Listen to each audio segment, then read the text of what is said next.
celle que rapporte Cheikh Farid al-Ansari, rahimahullah, où il nous explique que Allah, en vérité, est un nom propre qui a en fait une origine. Et l'origine du mot Allah, l'ordre de Jalala, c'est quoi? C'est El-Ilah. El-Ilah. Vous connaissez le prénom par exemple Abdullah, c'est vrai ou pas? Abdul Ilah, on connaît aussi. La ilaha, ilaha, illallah. On connaît aussi ce mot-là, El-Ilah.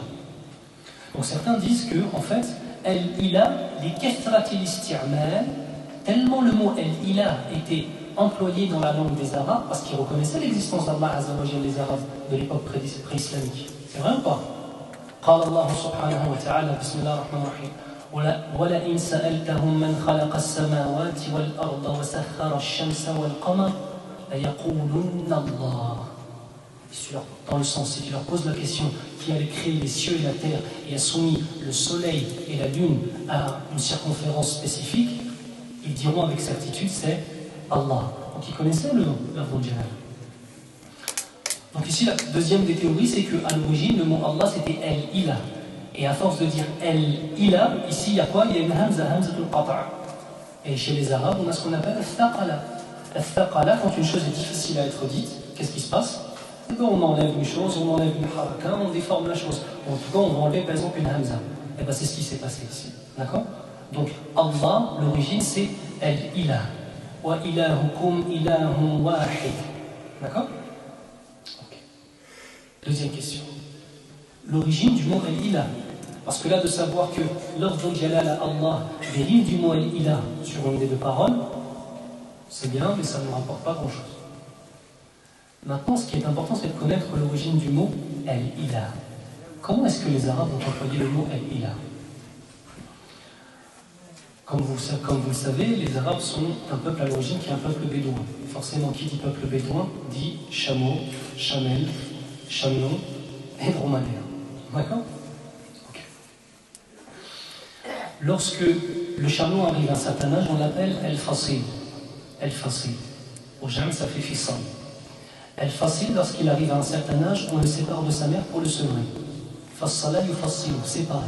Celui qui est séparé. On le sépare de sa mère afin qu'il puisse, de naqa, de la chamelle, afin qu'il puisse commencer à manger de la nourriture. D'accord?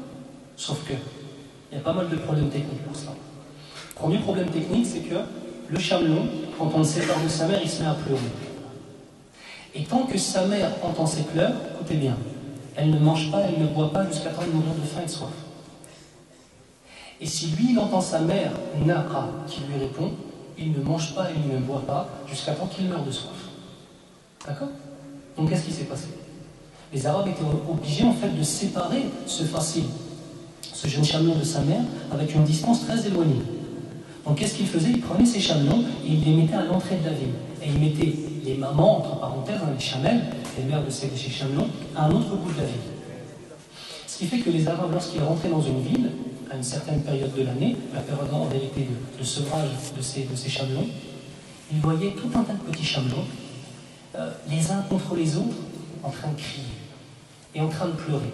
Il y a aussi une chose qui est importante. Qui a déjà entendu un chamelon pleurer? Non? D'accord.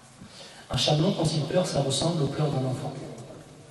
C'est-à-dire que si tu entends un chamelon pleurer, si tu vois un chamelon pleurer, mais que tu ne le vois, si tu entends un chamelon pleurer, mais que tu ne le vois pas, tu auras l'impression que ce chamelon est un enfant qui est en train de pleurer. Qu'est-ce que cela signifie? Les Arabes, pour qui le chameau est un élément essentiel de leur vie. Rappelez-vous d'une chose, dans le désert, le chameau sert à quoi? À se déplacer, à ramener de l'eau, à ramener de la nourriture. Ce même chameau, on mange sa viande. Ce même chameau, on boit son lait, c'est vrai ou pas? Et ce même chameau, sa peau, on la prend et on en fait un bournos pour se protéger du froid. Ça veut dire qu'il est à la base de toute l'économie, subhanallah, de tous les moyens de transport du mujtama' des Arabes. D'accord?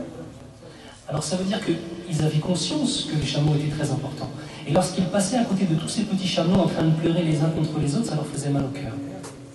Tout ça pour dire l'origine du mot El-Ilah. Et quand ils passaient à côté de ce groupe-là, ils disaient quoi? Laqad aliha al-fasil. Aliha, ilah. Vous entendez que c'est un petit peu, c'est la même origine du verbe. Aliha, ici c'est un verbe. Aliha, qu'est-ce que ça veut dire?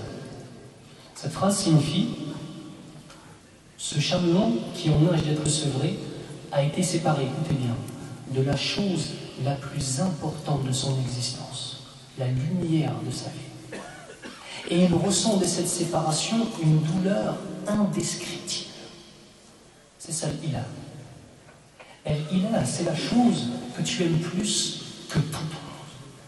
Et que lorsque, simplement le fait d'être séparé de cette chose-là, ça provoque dans ton cœur une tristesse intense. Al-Ilah, c'est l'origine du mot Allah. Et c'est pour ça que dans Shahada on dit quoi? La ilaha illallah. Ilaha, ça veut dire bien évidemment La ma'bouda bihaqqin illallah.